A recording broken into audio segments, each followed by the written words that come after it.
The Sun on Yellow over the dusty plain of a small village in northern Nigeria. Casting a golden as across the cracked sand modest mud brick homes. The air was thick with the scent of dry grass and the faint hum of life children laughing in the distance. The clatter of pots from nearby kitchens. And the occasional bleat of a wandering goat. This was Crippled, a place where time seemed to move slowly. Where every day felt like a quiet battle against the odds. The village was not on any major map, and most outsiders would pass it by without a second thought. But for those who called it home, like 15-year-old Jamilu, it was the entire world. Jamilu pushed his rickety wheelbarrow down the uneven path that wound through the heart of Crippled. The wheelbarrow was his lifeline, a battered relic he would inherited from his late father. Its wooden handles were worn smooth from years of use, and the single wheel squeaked with every turn, protesting the weight of whatever Jamilu managed to scavenge that day: firewood, sacks of millet, or odd jobs for anyone who could spare a few naira. It was not much, but it kept his mother and younger sister, Isha, fed. Barely. His faded shirt clung to his thin frame, soaked with sweat from the midday heat, but his face carried a quiet determination.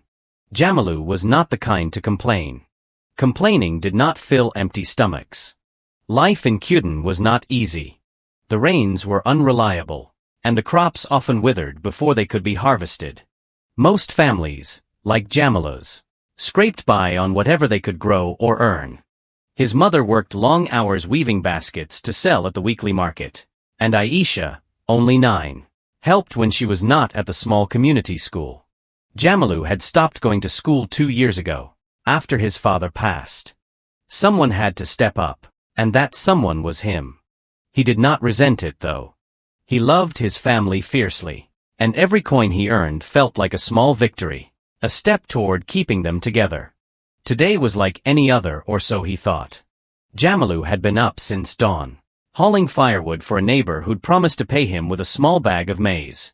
His wheelbarrow was empty now, rattling as he pushed it toward the market to see if anyone needed help unloading goods. His stomach growled, reminding him he had not eaten since the thin porridge his mother had made the night before.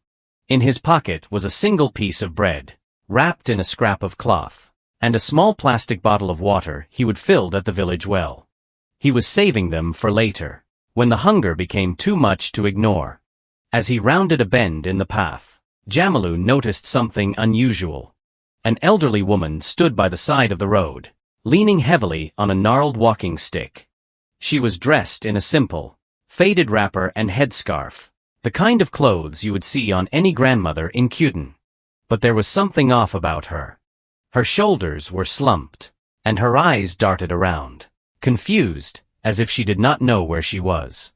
The road was quiet, with only a few children playing in the distance, and no one seemed to notice her. Jamilu slowed his wheelbarrow, his brow furrowing. He would never seen her before, and in a village like Crippled, strangers were rare. He hesitated. He was already late for the market, and stopping could mean missing out on work.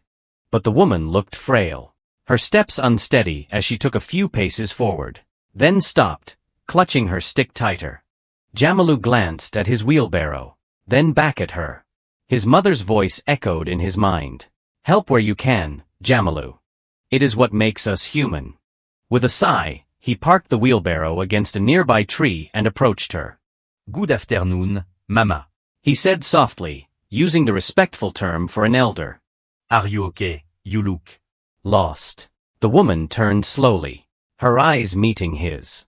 They were deep and sharp, despite her age, and for a moment, Jamilu felt like she was looking straight through him. Her face was lined with wrinkles, but there was a quiet strength in her expression, like someone who'd seen more of the world than most. She did not answer right away. Just studied him, as if deciding whether to trust this lanky boy with sweat-streaked cheeks. I think I have gone too far," she said finally, her voice soft but clear, with an accent that did not quite match the local Hausa dialect. "I was visiting someone, but now I do not know where I am." Jamilu nodded, glancing around. The road led out of the village toward the main highway, but it was a long walk, especially for someone her age. "Where are you trying to go?" "Mama, maybe I know the place." She hesitated again, her fingers tightening on her walking stick. It is a house. Near the big baobab tree. Past the old well. Do you know it? Jamilus eyes widened. The big baobab tree was on the edge of Cuden, a good 2-hour walk from here, and the old well was even farther, in an area few people visited. It was a wealthy part of the region, where the houses were bigger, surrounded by walls and gates, nothing like the cramped compounds of the village. He would only been there a few times, delivering firewood or helping with odd jobs. The thought of walking that far, pushing his wheelbarrow, made his legs ache already. But the woman's tired eyes tugged at something in him. I know the place, he said, Forcing a smile. It is far, though. Are you sure you can walk that distance? She shook her head, a faint smile touching her lips. Not easily, child. My legs are not what they used to be. Jamilu glanced at his wheelbarrow, then back at her. It was a crazy idea, but he could not just leave her here. Mama, my wheelbarrow is not much, but it is sturdy. If you do not mind, I can push you there. It will be faster, and you won't have to walk. Her eyes widened, and for a moment, she looked almost amused. A wheelbarrow for me. Jamilu shrugged, a bit embarrassed. It is not fancy, but it will do the job. I have carried heavier loads. She studied him again, that sharp gaze making him shift uncomfortably. Then slowly, she nodded. All right, young man. He will trust you. It took some effort to help her into the wheelbarrow. She was lighter than he would expected, but the wheelbarrow creaked under her weight. Jamilu adjusted her carefully, making sure she was comfortable, then tucked his bread and water bottle beside her. Hold on to these for me, Mama, he said with a grin. Don't let them fall, she chuckled, a sound like dry leaves rustling. You are a kind one, are not you? Jamilu did not answer, just gripped the handles and started pushing. The wheel squeaked loud et never. And the path was rough, but he kept a steady pace, careful not to jolt her. The sun was climbing higher now, and sweat dripped down his face, but he did not complain. Instead, he started talking, hoping to ease her worry. My name's Jamilu, he said. I live here in Cuden with my mother and sister. What is your name, Mama? She was quiet for a moment, then said, You can call me Mama Amina. Mama Amina, he repeated, nodding. That is a good name. Do you have family around here? Her smile faded slightly, and she looked away, toward the horizon. Not anymore, she said softly. But I manage. Jamilu sensed the weight in her words and did not press. Instead, he kept talking, sharing stories about Cuden, the time he and his friends had chased a runaway goat through the market, or how his sister Aisha was determined to become a teacher one day. Mama Amina listened quietly, occasionally nodding or asking a question. Her voice was gentle, but there was something in it that made Jamilu feel like she was more than she seemed, like she carried secrets she was not ready to share. As they passed the village outskirts, The passe rouge. And Jamila's arms began to ache. The wheelbarrow was not built for this kind of journey. And the uneven ground made every step a challenge. Still, he kept going, his mind focused on getting Mama Amina home. About an hour into the journey, she shifted in the wheelbarrow and looked at him. You are hungry, are not you? She said, her tone matter-of-fact. Jamilu loged, cocked of guard. Ya am fin, Mama. I will it latte. She reached for the cloth beside her and unwrapped the piece of bread. Don't be stubborn, child. Take this, he shook his head. That is for you. You need your strength too. Mama Amina's eyes narrowed.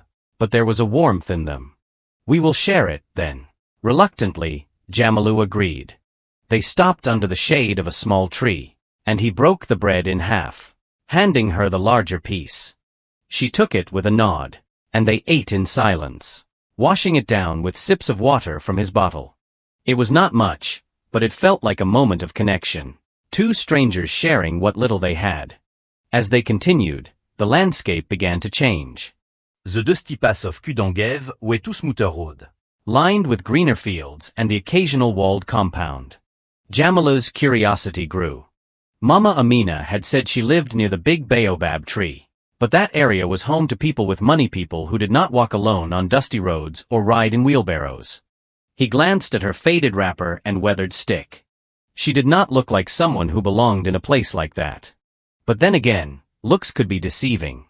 The sun was beginning to dip when they reached the big baobab tree, its massive trunk looming like a guardian over the landscape. Jamila's arms were burning now, and his legs felt like lead. But he pushed on, following Mama Amina's directions. She pointed to a narrow road that led past the old well, toward a cluster of houses in the distance. As they approached, Jamila's breath caught. The houses here were not just houses, they were mansions. With high walls and iron gates. The kind of places he would only seen from a distance. Stop here, Mama Amina said suddenly, her voice firm. Jamilu slowed the wheelbarrow, his heart pounding. They were in front of a massive gate, its intricate design gleaming in the fading light. Beyond it, he could see the outline of a sprawling house, its white walls and tiled roof unlike anything in Cuden. He looked at Mama Amina, confusion swirling in his mind. This could not be her home. Could it? She climbed out of the wheelbarrow with surprising grace, leaning on her stick. You have done more than enough, Jamilu, she said, her eyes softening. But I would like you to come inside. There is something I need to tell you. Jamila's mouth went dry. He glanced at the gate, then back at her. Something in her tone, in the way she stood, told him this was no ordinary moment. He nodded slowly, his heart racing with a mix of curiosity and unease. What was this place? And who was Mama Amina? Really? The iron gate loomed before Jamilu, its intricate patterns catching the last rays of the setting sun. He stood beside his creaky wheelbarrow, his hands still gripping the worn handles, as if anchoring himself to something familiar. Mama Amina, leaning lightly on her walking stick, looked at him with that same piercing gaze that made him feel both seen and unsteady. Her invitation to come inside echoed in his mind, stirring a mix of curiosity and caution. This was not Cuden. This was a world of high walls and guarded gates, a place where people like him, dusty, tired, and pushing a battered wheelbarrow, did not belong. Yet here he was, about to step into the unknown. Are you sure, Mama? Jamilu asked, his voice quieter than he intended. I can wait here if you need to get something. Mama Amina's lips curved into a faint smile, one that held a hint of mischief. Nonsense, child. You have carried me this far. The least I can do is offer you some tea. She turned toward the gate and raised her stick, Tapping it lightly against the metal. The sound was sharp, almost commanding, and within moments, the gate creaked open, revealing a young man in a crisp uniform. He looked startled to see Mama Amina, his eyes widening as he hurried forward. Madam, we were worried, where have you been? His voice was a mix of relief and concern. But he froze when he noticed Jamilu and the wheelbarrow. His gaze darted between the boy and the elderly woman, clearly confused. Mama Amina waved a hand dismissively. Ya fin, Musa. This young man helped me home. Let him in, Musa hesitated, his eyes narrowing as he sized up Jamilu.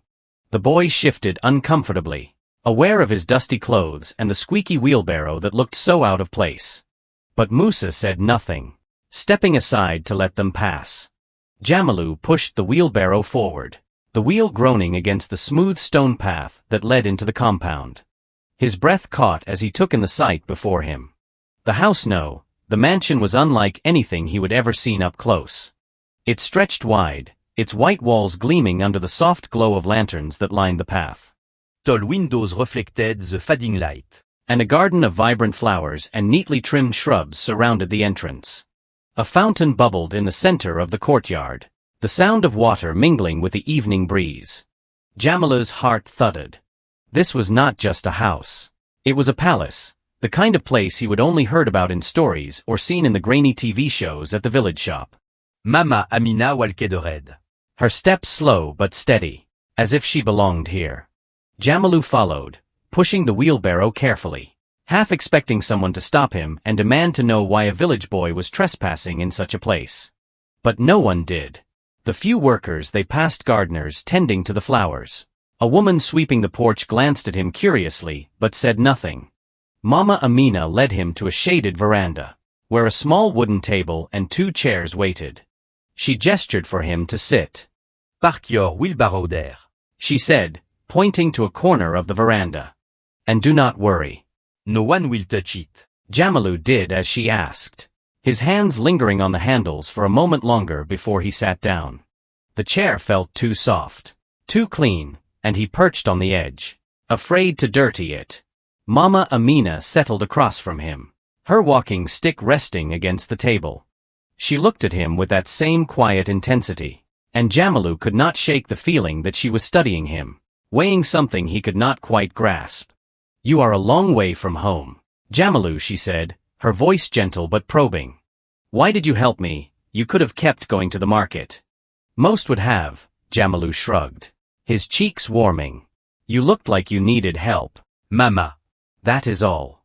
My mother always says we should do what we can, even if it is not much. Mama Amina nodded, her eyes softening. Your mother sounds like a wise woman.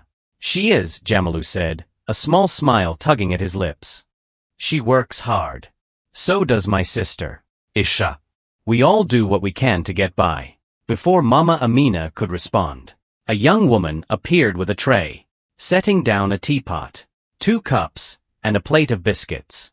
Jamila's stomach growled at the sight, and he hoped no one heard it. The woman poured the tea. The steam rising in delicate curl. And Mama Amina pushed the plate of biscuits toward him. Eat, she said simply. You have earned it. Jamilu hesitated, then took a biscuit, biting into it slowly. It was sweet and crumbly, better than anything he would tasted in a long time. He sipped the tea, the warmth soothing his tired body. For a moment, they sat in silence. The only sounds the chirping of evening birds and the distant hum of the fountain. Jamilu glanced at Mama Amina, who was watching the garden with a faraway look in her eyes. Mama Amina, he said cautiously, this house. It is yours. She turned to him, her expression unreadable. It is, she said after a pause. Though I do not come here as often as I used to. Jamilu frowned, confused. But you were walking alone. Out there on the road. Why did not you? I mean, do not you have people to help you? Her smile returned, faint and tinged with something like sadness. Sometimes, Jamilu, I like to walk among people as one of them. No cars, no gare. Just me and the world. It reminds me of who I am. Her word hung in the air. Heavy with meaning Jamilu could not fully grasp. He wanted to ask more, but something in her tone told him to wait. Instead, he took another sip of tea, his mind racing. Who was this woman? She dressed like any elder in Cutin, yet she lived in a house that could belong to a governor or a businessman. And why was she so kind to him? A boy with nothing to offer but a rickety wheelbarrow. As they sat, the conversation turned lighter. Mama Amina asked about his life, his family, his dreams, the little things that made Cutin home. Jamilu found himself opening up, telling her about the time he would fix the wheelbarrow with scraps of wood after it broke, or how Aisha would read her schoolbooks aloud to him at night, dreaming of a future where she could teach others. Mama Amina listened intently, her questions gentle but probing, as if she was piecing together a picture of who he was. You are a good brother, she said at one point, her voice warm, and a good son. Not everyone would give up their day to help a stranger. Jamilu ducked his head, embarrassed. It is nothing special. Mama. Anyone would have done it. She raised an eyebrow. Her smile sharp. Would they? He did not know how to answer that. In Cutin, people helped each other when they could. But life was hard, and not everyone had the time or energy to stop for a stranger. Jamilu had acted on instinct, driven by his mother's teachings and the sight of an elder in need. But now, sitting in this grand house, he felt a flicker of doubt. Had he stumbled into something bigger than he realized? As the sky darkened, Mama Amina stood, leaning on her stick. It is getting late, Jamilu. You should head home before your family worries. But I would like you to come back tomorrow. There is something I want to show you. Jamila's heart skipped a beat. Show me, what is it? She chuckled. The sound low and warm. Patience, child. You will see. He wanted to press her, but the firmness in her voice told him she would not budge. Reluctantly, he stood, brushing crumbs from his shirt. Thank you for the tea. Mama. And the biscuit. I will come back, she nodded, her eyes glinting in the lantern light. Good. And bring your wheelbarrow. It has served you well today. Musa appeared to open the gate, and Jamilu pushed his wheelbarrow out. The squeak of the wheel showing in the kyanite. As he started the long walk back to Cuden, his mind buzzed with questions. Who was Mama Amina, really? Why did she live in a mansion but walk the roads alone? And what did she want to show him? The stars were bright above, and the cool night air brushed against his skin, but Jamilu barely noticed. Something told him this was not the end of his journey with Mama Amina, it was only the beginning. When he reached home, his mother was waiting by the door, her face etched with worry. Jamilu, where have you been? It is late. He explained everything, meeting Mama Amina, pushing her home, the mansion, the tea. His mother listened, her eyes narrowing as he described the house. Be careful, Jamilu, she said finally. People with that kind of wealth, they are not always what they seem. Jamilu nodded, but his thoughts were elsewhere. As he lay on his mat that night, staring at the cracked ceiling, he could not shake the feeling that tomorrow would change everything. Mama Amina's words echoed in his mind. There is something I want to show you. What could it be? A gift? A secret, or something he could not even imagine. The morning sun rose over Cuden, painting the village in soft hues of orange and gold. Jamilu was up before dawn, his mind restless from the events of the previous day. The memory of Mama Amina's mention. Her cryptic words, and the promise of something she wanted to show him kept circling in his thoughts. He lay on his mat, listening to Aisha's soft breathing beside him, the familiar creak of their small mud brick home grounding him. But there was a pull in his chest, a quiet excitement mixed with unease. What did Mama Amina want with him? And why did her eyes seem to hold so many secrets? He rose quietly, careful not to wake his mother or sister, and stepped outside. The air was cool. The village still walking. His wheelbarrow leaned against the wall, its chipped paint and wobbly wheel a stark contrast to the gleaming gates of Mama Amina's home. Jamilu ran his hand over the handles, a habit that steadied him. It was more than a tool, it was his father's legacy, a reminder of the man who'd taught him to keep going, no matter how heavy the load. Today, it would carry him back to that mansion, to whatever waited beyond those walls. His mother was already up by the time he returned inside, stirring a pot of porridge over a small fire. She looked at him, her face lined with the quiet strength that had held their family together through lean years. You are going back to that woman's house. Are not you? She asked, her voice low. Jamilu nodded, spooning porridge into a bowl. She asked me to come back. Ma. Said she has something to show me. His mother's eyes narrowed. Her en posing over the pot. Jamilu, you are a good boy. But people like her, they live in a different world. Be careful what you get pulled into. I will, Ma, he promised, though his curiosity burned brighter than his caution.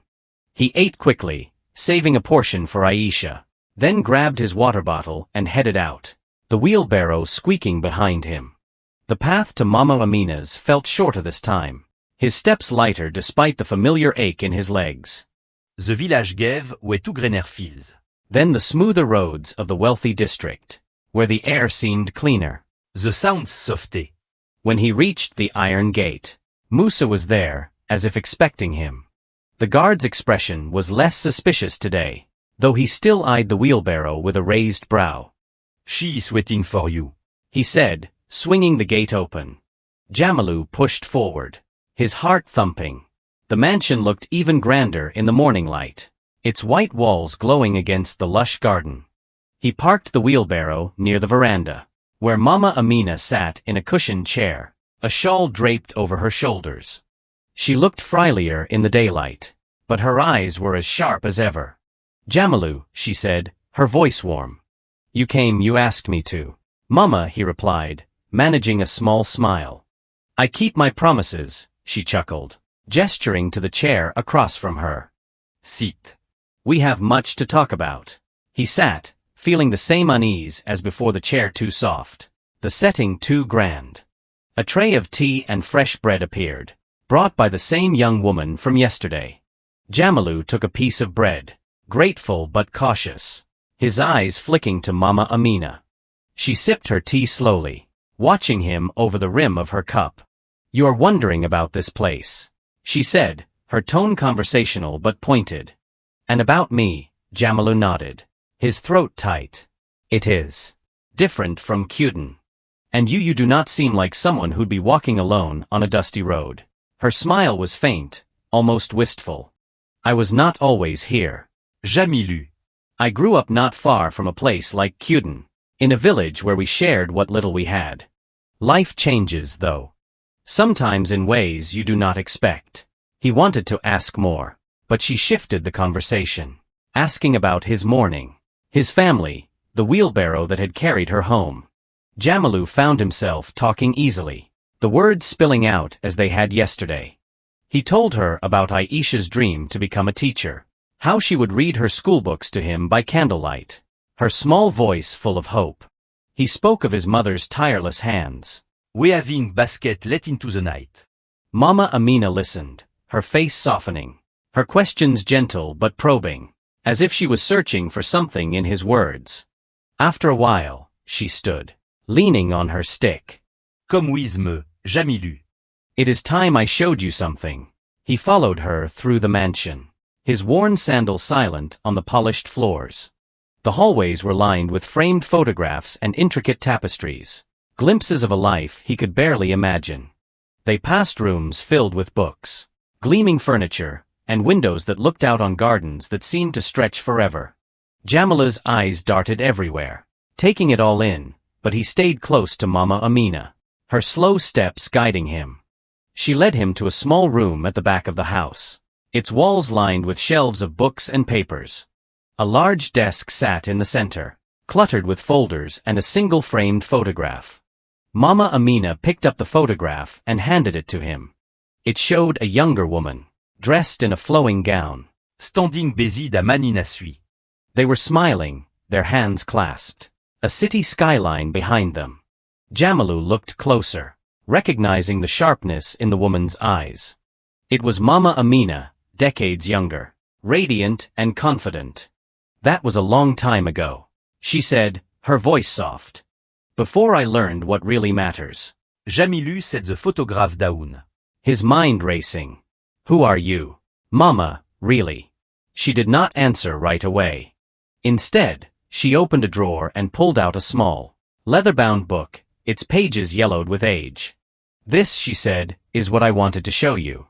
It is a journal I kept when I was your age. I want you to read it not now, but later.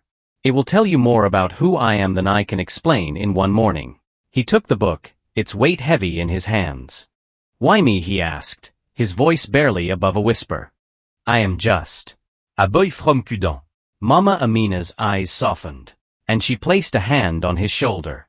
Because, Jamilu, you did not just see an old woman on the road. You saw someone who needed help, and you gave it without asking for anything in return. That is rare. Rare than you know. Her words settled over him, warm but heavy. He clutched the journal, unsure what to say. Before he could respond, Musa appeared at the door, his expression tense. Madam, there is someone here. They say it is urgent. Mama Amina's face tightened, and for the first time, Jamilu saw a flicker of unease in her eyes. Who is it? She asked. A man from the city, Musa said. He says he is from the bank. He is insisting on seeing you. She sighed, her shoulders sagging slightly. Tell him I will be there in a moment. She turned to Jamilu, her smile returning but strained. I am sorry, child. Duty calls. Keep that journal safe. And come back tomorrow. We are not done yet, Jamilu nodded, tucking the journal into his pocket. As he followed Musa back to the veranda, he could not shake the feeling that something was shifting. The man from the bank. Mama Amina's unease, it all felt like pieces of a puzzle he did not understand. He retrieved his wheelbarrow and started the long walk back to Cuden, the journal a quiet weight against his side. That night, under the flicker of a candle, Jamilu opened the journal. The pages were filled with neat, flowing handwriting, telling stories of a girl who'd grown up in a village like his. Who'd dreamed of a bigger world. There were sketches of markets, rivers, and faces, people she would loved, people she would lost. But as he read further, The tone changed. there were mentions of a city. A business, wells beyond anything Jamilu could imagine. And then, a single line that made his breath catch. I have built an empire, but I have forgotten how to live. He closed the journal, his heart pounding. Mama Amina was not just an elder with a big house. She was someone who'd lived a life he could not comprehend. Someone who'd chosen to walk a dusty road instead of riding in a car. But why, and what did she want with him? The next morning, Jamilu returned, the journal tucked safely in his pocket. But when he reached the mansion, the gate was locked, and Musa was nowhere to be seen. A neighbor, tending to a nearby garden, noticed him and approached. You looking for the madam? She asked, her voice low. She left early this morning. Something about a meeting in the city. She will be back though. She always is. Jamila's stomach sank. He would come all this way, and now she was gone. He glanced at the wheelbarrow, its wheel silent for once, and felt a pang of disappointment. But then he remembered her words. Come back tomorrow. We are not done yet. He nodded to himself, determined. Whatever Mama Amina was, whatever she wanted to show him, he would wait. He would keep coming back until he knew the truth. As he turned to leave, the neighbor called out. You are the boy with the wheelbarrow. Are not you the one who brought her home? Jamilu nodded, surprised. How did you know? She smiled, a knowing glint in her eyes. Word travel fast. You did a good thing, Boy. Don't forget that. He walked back to Cuden, the journal in his pocket and the neighbor's words in his mind. Something big was coming, he could feel it. Mama Amina was not just a stranger he would helped. She was a mystery, a door to a world he did not understand. And tomorrow, he would find out what lay beyond it. The morning air in Cuden was crisp, carrying the faint scent of dew and wood smoke as Jamilu set out once more. His wheelbarrow rattled along the familiar path, its squeaky wheel a steady rhythm against the quiet hum of the village waking up. The journal Mama Amina had given him was tucked safely in his pocket, its pages now dog-eared from the hours he would spent reading under candlelight. Her word stories of a girl who'd risen from a village like his to a world of wealth and power had kept him awake. Stirring a reste curiosity. Who was Mama Amina, really? And why had she chosen him? A boy with nothing but a rickety wheelbarrow. To share her story. The locked gate and her sudden absence yesterday had left him unsettled, but her promise echoed in his mind. We are not done yet. Jamilu clung to that, pushing the wheelbarrow faster as the dusty paths of Cuden gave way to the smoother roads of the wealthy district. The big baobab triloomed red. Its gnarled branches a landmark that felt like a silent witness to his strange journey. As he approached the mansion, his heart lifted. Musa stood at the gate, already swinging it open. She is back, Musa said, his tone softer than before. She has been asking for you. Jamilu nodded, his pulse quickening. He parked the wheelbarrow near the veranda, its familiar creak a small comfort in the grandeur of the surroundings. The mansion seemed even more imposing today, its white walls gleaming under the morning sun. The fountain's gentle ripple a stark contrast to the dusty simplicity of Cuden. Mama Amina was waiting on the veranda. Seated in her cushioned chair, a shawl draped over her shoulders. Her face lit up when she saw him, but there was a weariness in her eyes, a weight that had not been there before. Jamilu, she said, her voice warm but tinged with something heavy. You came back, I said I would. Mama, he replied, sitting across from her. The journal felt like a stone in his pocket, and he pulled it out, placing it on the table. I read it. All of it. Her eyes flickered to the journal, then back to him. And what did you think? Jamilu hesitated, choosing his words carefully. You have lived a big life. Mama. Bigger than I can understand. But it sounds like you were not always happy, even with all this. He gestured vaguely at the mansion, the garden, the wealth that surrounded them. Mama Amina's smile was faint, almost sad. You are a sharp one. Jamais lu. Yes, he built something grand. But it came at a cost. Friends lost, family drifted apart, years spent chasing things that did not matter. That is why I walk the roads, sometimes to remember who I was before all this. He nodded, her words sinking in. The journal had hinted at her past, a girl from a village like Cuden, who'd worked her way into a business empire, trading goods across cities, then countries. But it also spoke of loneliness, of a life that felt empty despite its riches. He wanted to ask more, but before he could, she leaned forward, her eyes locking onto his. Jamilu, I did not ask you here just to read my story, she said. There is something I need to tell you. Something I have been carrying for a long time. His breath caught. This was at the moment he would been waiting for, the reason she would invited him back. He leaned in, his hands clasped tightly in his lap. What is it, Mama? She took a deep breath. Her fingers tracing the edge of her walking stick. My name is Amina Yusuf. But the world knows me as Amina Bello, the woman who built Bello Enterprises. He started with nothing. Just like you. A girl with dream and a stubborn heart. Over the years, I turned those dreams into wealth more than I ever imagined. But wealth changes people. Jamais lu. It makes you forget what matters. Jamais lu eyes widened.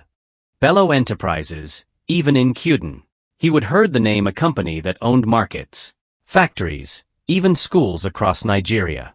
The woman before him, in her faded wrapper and simple headscarf, was that Amina Bello, the billionaire who'd vanished from the public eye years ago. Rumored to live quietly somewhere far from the city's glare. He opened his mouth, but no words came. Mama Amina Bello continued, her voice steady but heavy with emotion. I have spent years hiding, living simply, because I was tired of that world. But when I got lost on that road, and you stopped to help me, you reminded me of something I would forgotten. Jamais lu. The kind that asks for nothing in return. The kind you said to know. He swallowed, his throat tight. I just did what anyone would. Mama, she shook her head. Her eyes fierce. No child. Not anyone. You gave me your time. Your strength, even your bread. When you had so little to give. That is not common. That is extraordinary. Jamilu looked down, his cheeks warming. He did not feel extraordinary. He felt like a boy who'd done what his mother taught him. But Mama Amina's words carried a weight that made his heart race. She reached across the table, her hand resting on his. I want to do something for you, she said. Not because you asked, but because you deserve it. I have spoken to my people, and I have set up a scholarship, a full one. For you and your sister. It will cover school, books, everything you need to finish your education and beyond. And for your mother, I have arranged a small fund to help her start a business, so she does not have to weave baskets late into the night. Jamila's breath stopped. A scholarship, for him and Aisha, and money for his mother. It was too much, too sudden.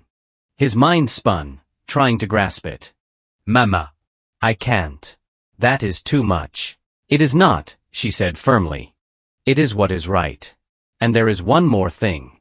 She paused, her eyes softening. I have lived alone for a long time. Jamais lu. No family, no children. I would like you to be part of mine, not just as a boy I helped, but as someone I care for.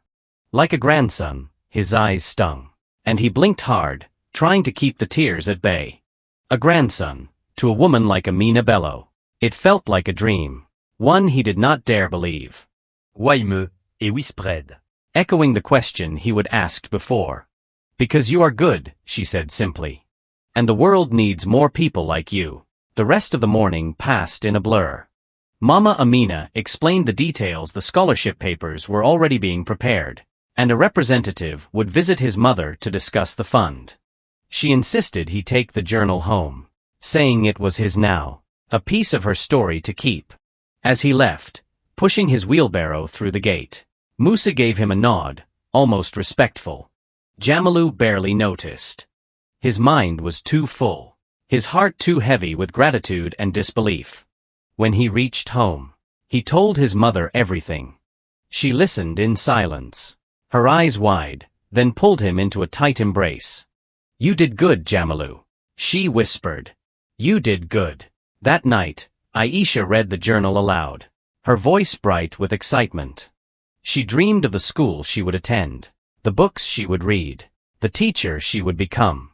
Jamilu listened, his own dreams stirring. Maybe he could go back to school, learn more, become someone who made his family proud. The wheelbarrow sat outside, its wheel silent in the moonlight, a symbol of the journey that had changed everything. Days turned into weeks. And Mama Amina's promise came true. The scholarship arrived, and Jamilu and Aisha enrolled in a good school nearby, their uniforms crisp and new. His mother opened a small shop, selling goods instead of weaving baskets until her hands ached. And every week, Jamilu visited Mama Amina, sometimes with his wheelbarrow, sometimes without. They would sit on the veranda, sipping tea, talking about life, his dreams, her past, the world they both wanted to make better.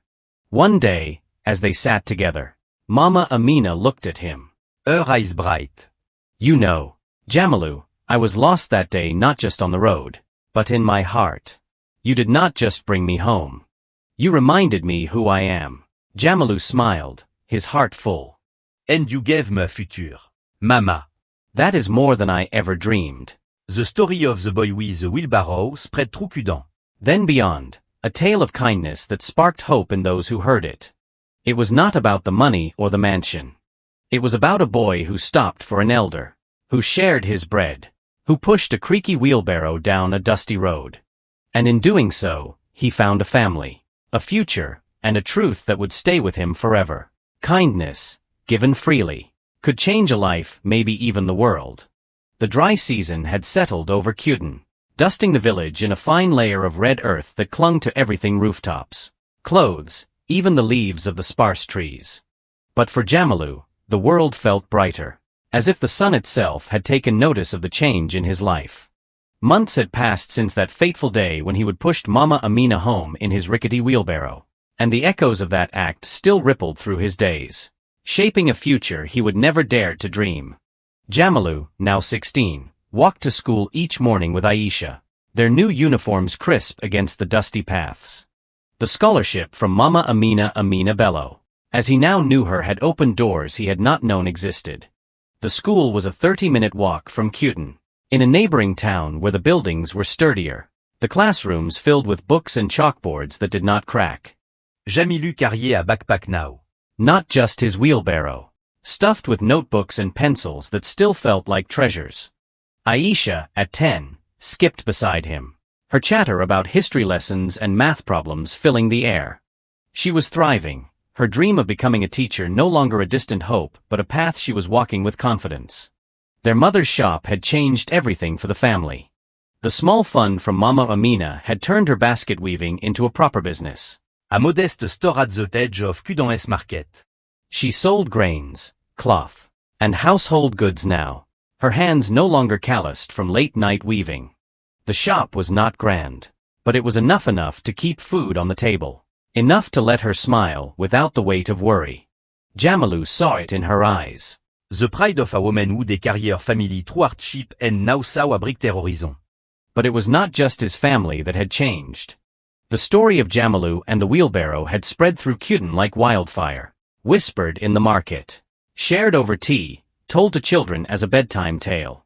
The boy who'd helped a stranger, who'd pushed an old woman home without knowing she was a billionaire, had become a kind of legend. Neighbors clapped him on the shoulder when he passed, calling him the wheelbarrow boy with grins that held respect. Jamilu did not know how to feel about it. He had not done it for fame or praise, just because it was right. Every Sunday, he made the trip to Mama Amina's mansion, sometimes with his wheelbarrow, sometimes on foot. The squeaky wheel had been fixed, thanks to Musa, who'd taken it upon himself to oil it and reinforce the frame. Can't have the famous wheelbarrow breaking down, Musa had said with a rare smile. Jamilu would sit with Mama Amina on the veranda, sipping tea and talking about everything school. His mother's shop, the journal that still sat on his shelf, its pages a reminder of her journey. She would become more than a benefactor. She was family, a grandmother whose sharp eyes and warm laugh filled a space in his heart he had not known was empty. Today, as he approached the mansion, the gate swung open before he could even knock. Musa greeted him with a nod, his usual sternness softened by familiarity. "She is in the garden today," he said. "Says she has got something new to show you." Jamila's curiosity sparked. Mama Amina was always full of surprises, but her somethings were never small. He found her near the fountain, kneeling beside a bed of bright yellow flowers, her hands dusted with soil. She looked up as he approached, her face breaking into a smile that erased the years from her wrinkles. "Jamilu," she said, brushing dirt from her hands. You are just in time. Come. "See this." He crouched beside her, following her gaze to the flowers. They were new, planted since his last visit, their petals vibrant against the green. "They are beautiful, Mama," he said. "Did you plant these yourself?" She nodded, her eyes twinkling. "I did. They are called marigolds. They remind me of the flowers my mother used to grow in our village. I thought it was time to bring a bit of that here." Jamilus Miled, picturing a young Amina Bello. Not the billionaire but the girl from the journal, tending flowers with her mother. "They suit you," he said. Bright, like your spirit. Shiloged, a sound like bell in the Kiegarden. "You are learning to charm. Are not you? Sit with me, child. There is more I want to talk about." They settled on a bench nearby, the fountain's ripple a soothing backdrop. Mama Amina's shawl slipped slightly, revealing a simple necklace with a single stone that caught the light. Jamilu had seen it before, in the photograph from her journal, a gift from her late husband. She would once told him. Her fingers brushed it absently as she spoke. "Your school," she said. "How's it going? And do not give me that 'it is fine' nonsense." "I want details," Jamilu grinned, used to her insistence. He told her about his class's math was hard but getting easier, and he loved the science lessons about plants and stars. He talked about Aisha's latest project, a poster about Nigerian history that had earned her praise from her teacher. Mama Amina listened, her questions sharp but kind, pushing him to think bigger. "You are not just studying for grades, Jamilu," she said. "You are building a future." What do you want to do with it? He hesitated, the question heavy. "I do not know yet, Mama. Maybe something to help Cuden. Build a school, or a clinic. Something that lasts." Her eyes softened, and she nodded. "Good. Keep that fire in you. The world needs more people who think like that." Before he could respond, she shifted, her tone turning serious. "There is something else. Jamilu. I have been talking to my people in the city. Bello Enterprises is funding a new project, a community center in Cuden. A place for kids to learn, for families to gather. I want you to be part of it." Jamilus briscogt. "Me, but I am just." "Don't say just," she interrupted, her voice firm. "You are not just anything. You are the boy who changed Mayat. I want your ideas, your voice, to help shape this. Cuden es your home. You know what it needs." He stared at her, the weight of her words sinking in. A community center in Cuden. He pictured children reading books, mothers like his learning new skills, families coming together under one roof. It was more than he would ever imagined, and the thought that he could help make it real sent a thrill through him. "I will do it," he said, his voice steady despite the racing of his heart. "I will help, Mama," she smiled, her hand resting on his. "I knew you would." As the sun climbed higher, they walked through the garden, Mama Amina pointing out her favorite plants, Jamila listening with a mix of awe and gratitude. She told him stories of her travels, of markets in Lagos and deals in London, but also of the quiet moments that meant the most, sitting with her mother under a village sky, sharing bread with a stranger.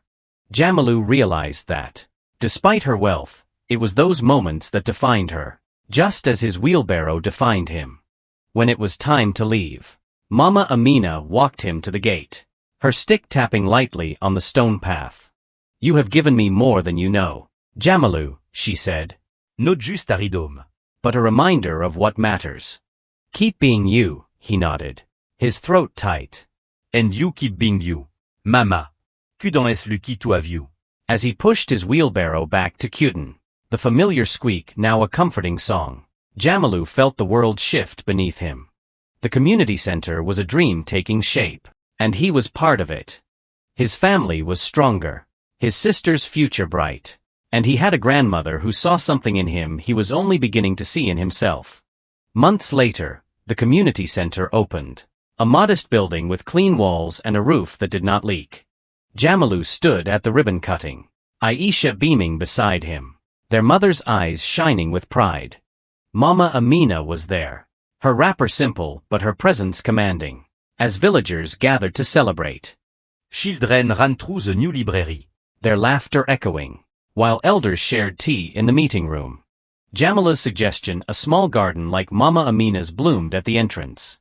marigold bright against the earth. As he watched, Jamalu thought of that dusty road, the moment he would stop for a stranger. He had not known then that it would lead here, to a life transformed, to a village lifted by one act of kindness. The wheelbarrow, now retired to his mother's shop, stood as a quiet reminder. Goodness, given freely, could plant seeds that grew beyond imagining. And in his heart, Jamalu carried Mama Amina's words, a truth that would guide him always. The world needs more people like you. The sun was setting over Cuten, casting a warm glow across the community center's marigold garden, where children played and elders shared stories under the shade of a new awning.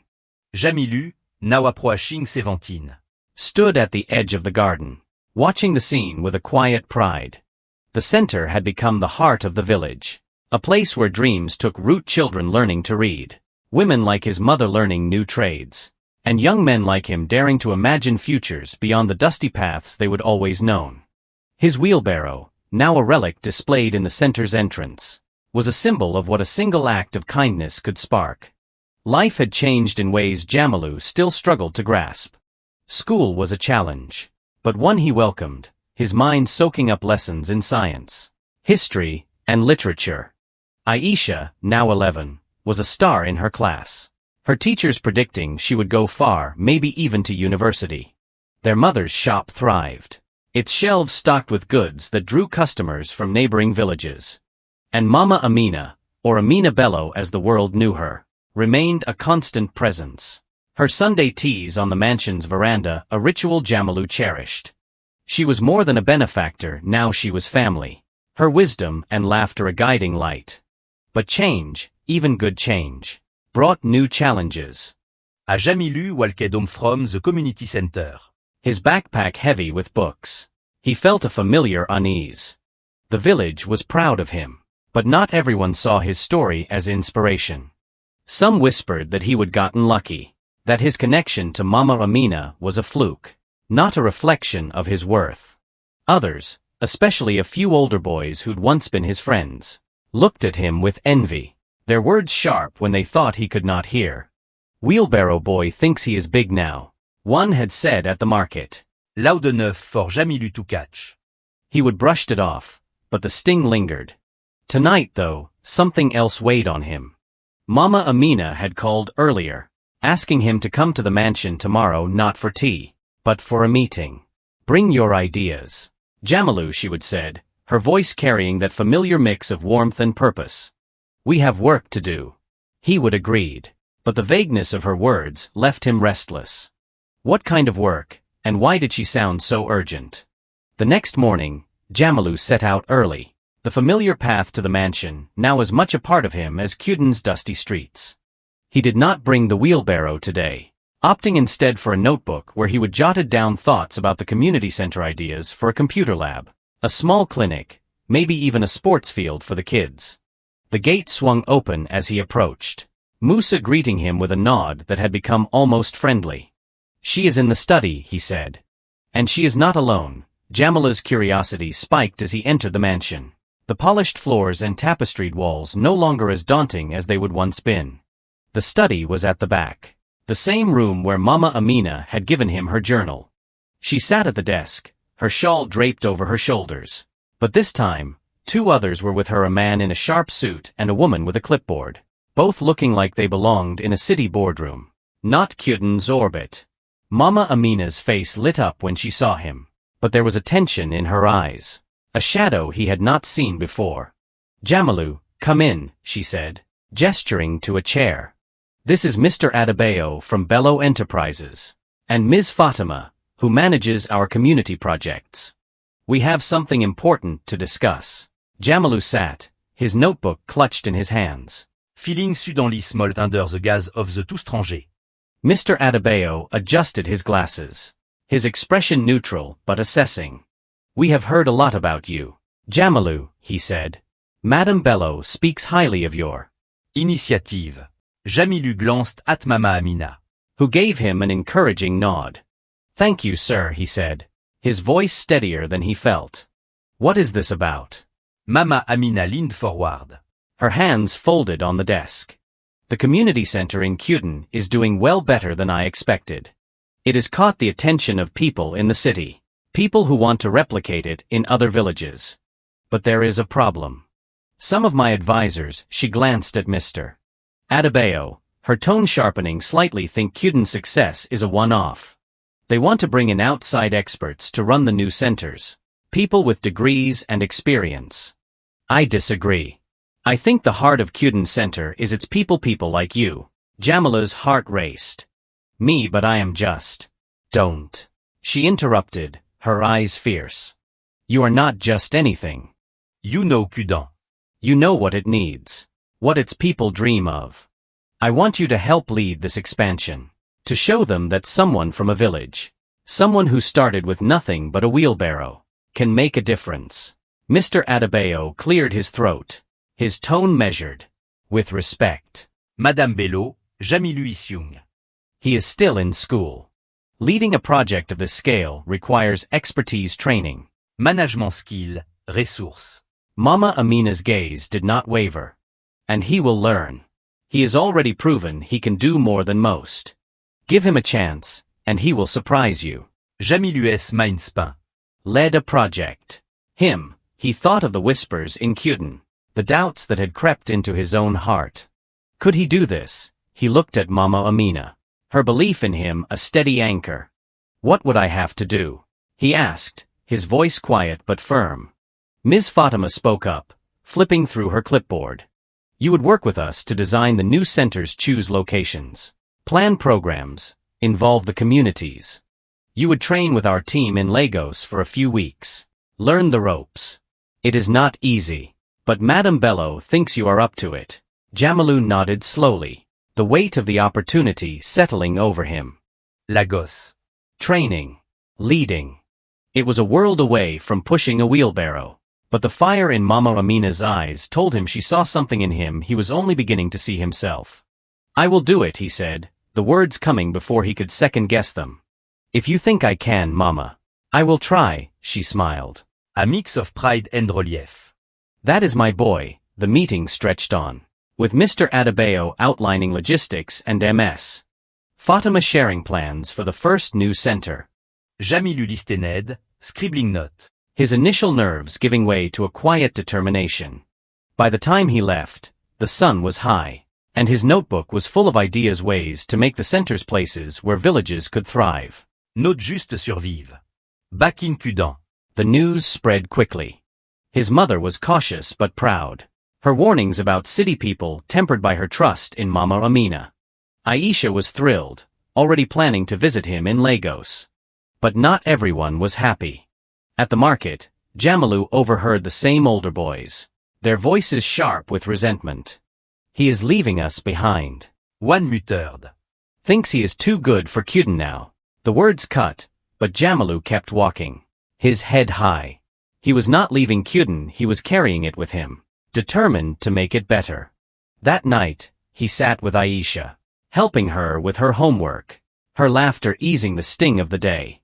"You are going to do big things, Jamilu," she said, her eyes bright. Like Mama Amina, he smiled, ruffling her hair. We will do them together. Okay. Weeks later, Jamalu boarded a bus to Lagos. His first time leaving Cutin for more than a day. The city was overwhelming, towering buildings, honking cars, crowds that moved like rivers. But as he stepped into Bello Enterprises' sleek office, his notebook in hand, he felt the same resolve that had driven him to stop for Mama Amina on that dusty road. The training was intense, with long days of meetings and lessons in budgeting, planning, and leadership. Mr. Adebayo watched him closely, his skepticism softening as Jamalu asked questions and shared ideas rooted in Cutin's needs. When he returned to Cutin, he was different, not in his heart, but in his confidence. The first new center opened in a neighboring village, its marigold garden a nod to Mama Amina's influence. Jamalu stood at the opening, speaking to the crowd about hope, community, and the power of small act. The wheelbarrow, now a symbol across the region, sat proudly at the entrance. Mama Amina was there, her shawl catching the breeze. As the crowd cheered, she pulled him aside, her eyes glinting. You have done more than I ever dreamed. Jamilu. You have made me proud. He smiled, his heart full. You gave me the chance, Mama. That is where it started. As he looked out at the village, at the children running through the garden and the families gathered in hope, Jamalu knew this was only the beginning. Kindness had carried him here, and it would carry him forward, planting seeds of change wherever he went. Years had passed since Jamalu first pushed his creaky wheelbarrow down the dusty road to help a stranger, a moment that had seemed so small but had reshaped his life and the lives of those around him. Cutin was no longer just a dot on the map, a forgotten village battling the whims of dry seasons and meager harvests. It was a place of hope, its heart beating in the community center where children laughed over books, women learned new skills, and elders shared stories under the shade of marigold gardens. Jamilu, now 19, stood at the edge of that garden, his eyes tracing the vibrant petals that had become a symbol of something greater than himself. He was taller now, his frame filled out from regular meals and the confidence of someone who'd found his place in the world. The scholarship from Mama Amina Ms. Amina Bello, as he sometimes called her in formal settings, had carried him through school, where he would excel in science and leadership, his dreams of helping Cutin growing sharper with every lesson. Aisha, at 13, was a force of nature, her notebooks filled with essays and sketches, her goal of becoming a teacher so close she could almost touch it. Their mother's shop had grown into a small hub, drawing traders from across the region, her smile a testament to a life no longer weighed down by survival alone. But Jamila's journey had not been without its shadows. The whispers of envy that had started years ago, when his story with Mama Amina first spread, had lingered. Some in Cutin, mostly a few older boys who'd once been his friends, still saw him as the wheelbarrow boy who'd gotten lucky, who'd risen above his place. Their words had stung, especially in the early days, when Jamalu was still finding his footing in Lagos, training with Bello Enterprises to lead community projects. He would heard the murmurs at the market. He is not one of us anymore, or he thinks he is better because of that rich woman. Each jab had tested his resolve, but he would learn to let them pass, focusing instead on the work that mattered. Today was a special day in Cutin, one that had been months in the making. The community center was hosting its first regional gathering, a celebration of the network of centers Jamalu had helped build across northern Nigeria. 5 new centers had opened in neighboring villages, each with its own marigold garden, computer lab, and training programs, all shaped by Jamila's ideas and Mama Amina's vision. People from across the region were coming, village leaders, teachers, families, even a few city officials curious about the Cutin model. Jamalu felt a mix of pride and nerves, his notebook tucked under his arm, filled with notes for the speech he would give. As he walked through the center, checking the decorations, colorful banners, tables laden with food, he spotted Mama Amina near the entrance, her shawl catching the breeze. She was older now, her steps slower, but her eyes still held that sharp, knowing glint. She would aged gracefully, her billionaire status a quiet undercurrent to the simple wrapper and headscarf she still wore. To Jamalu, She was just Mama, the woman who'd changed his life with a single act of trust. Jamalu, she called, waving him over. You are pacing like a goat before a storm. Relax. Today's your day. He grinned, easing into a chair beside her. It is our day, Mama. None of this would have happened without you. She waved a hand, her smile warm but dismissive. Nonsense. He gave you a chance. But you built this. Look around, see what your heart started. He followed her gaze. Taking in the crowd gathering in the garden. Children chased each other, their laughter mingling with the chatter of women setting out trays of jollof rice and suya. Men from neighboring villages stood in small groups, discussing the new centers, their faces lit with possibility. Jamila's mother was there, helping organize the food, her pride in him evident in every glance. Esha darted through the crowd. Passing out programs she would design herself, her energy infectious. But not everyone was celebrating. Jamalu noticed a familiar figure near the edge of the garden. Sul, one of the boys who'd taunted him years ago. Sul was older now, his face hardened by time and choices, but his eyes still carried that same resentment. Jamalu had heard he would struggled, taking odd jobs that never lasted, his bitterness growing as Kyuden changed around him. For a moment, their eyes met, and Jamalu felt a pang not of anger, but of sadness. He remembered playing with Sul as kids, racing through the village, dreaming of simple things. Before he could dwell on it, Mama Amina nudged him. Go on, Jamilu. It is time for your speech. He took a deep breath, stepping onto the small platform at the center of the garden. The crowd quieted, faces turning toward him, some familiar, some new, all waiting to hear the boy who'd become a leader. He cleared his throat, his voice steady despite the butterflies in his stomach. Welcome, everyone, he began, his eyes scanning the crowd. This center, these gardens, these dreams, they started with a simple act. I was just a boy with a wheelbarrow, helping a stranger because it felt right. I did not know that stranger was Ms. Amina Bello, or that her kindness would change my life. But I learned something that day. One small act can grow into something bigger than you ever imagined. He paused, his gaze landing on Sul, who stood with his arms crossed, listening. We all have something to give, no matter how little it seems. A wheelbarrow, a qu'un word. A moment of your time it matters. It can build places like this, where kids learn, families grow stronger, and villages become homes for hope. Y'a une note spéciale. I am just someone who stopped to help. And I know every one of you can do the same. The crowd erupted in applause, the sound washing over him like a wave. He saw his mother's eyes shining, Aisha clapping wildly. Mama Amina Nodin Whiskey Pride. Even Mr. Adebayo, the skeptical city man from years ago, stood in the back, a small smile on his face.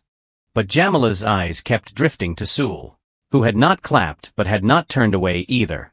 There was something new in his expression, less anger, more thoughtfulness, as if Jamila's words had reached him. After the speech, the celebration began in earnest. Music filled the air, a mix of Hausa drums and modern beats, and people danced, ate, and shared stories of how the centers had changed their lives. Jamilu moved through the crowd, shaking gant, listening to idea. Feeling the weight of his role not just as a leader, but as a bridge between Kyuden's past and its future. As the sun dipped low, painting the sky in hues of orange and pink, Jamilu found himself alone with Sul near the wheelbarrow display. Sul's hands were in his pockets, his shoulders hunched. For a moment, neither spoke. The silence heavy with years of distance. You meant what you said? Sul asked finally, his voice low. About anyone being able to help. Jamilu nodded, meeting his eyes. Yeah. I was not always this guy. Sul. You know that. I was just like you. Pushing through Kyuden. Trying to make it. That wheelbarrow, he gestured to it, it is proof you do not need much to make a difference. Sul looked at the wheelbarrow, his jaw tight. I messed up. Jamilu. Got jealous, said things I should not. Watching you. It made me feel like I was falling behind. Jamila's heart softened. You are not behind. You are here, Right now. That is a start. The center needs people like you, people who know Kyuden. Who can help it grow. Sul's eyes flickered with something like hope, and he nodded slowly. Maybe I will come by. See what I can do. As Sul walked away, Jamalu felt a weight lift. It was not just about the centers or the scholarships, it was about showing others that kindness was not a one-time act but a way of living. A seed that could grow in anyone. That evening, as the crowd thinned and the stars emerged, Jamilu sat with Mama Amina on the veranda of the community center. a new tradition they would started. The air was cool, the marigolds glowing faintly in the moonlight. She looked at him, her eyes full of the same fire that had drawn him in years ago. You have done it, Jamalu, she said softly. You have taken a wheelbarrow and built a legacy. He shook his head, smiling. We did it, Mama. You saw something in me I did not see myself. That is where it all started. She reached for his hand. Her grip strong despite her age. And you reminded me what matters. We are a team, you and I. They sat in silence, the night wrapping around them. The wheelbarrow, a quiet sentinel nearby. Jamalu thought of the road where it all began. The dusty path where he would stop for a stranger. That moment had changed everything, not just for him, but for Kyuden, for the villages beyond. For people like Sul who were finding their way. The story of the wheelbarrow boy was not just his anymore. It was a call to anyone listening. Be kind, be brave, and trust that even the smallest act can change the world. As he looked out at the stars, Jamalu felt a certainty settle in his heart. The wheelbarrow might rest now, but its journey, his journey, was far from over. And wherever it led, he would carry Mama Amina's truth with him. Goodness, given freely, was the greatest legacy of all.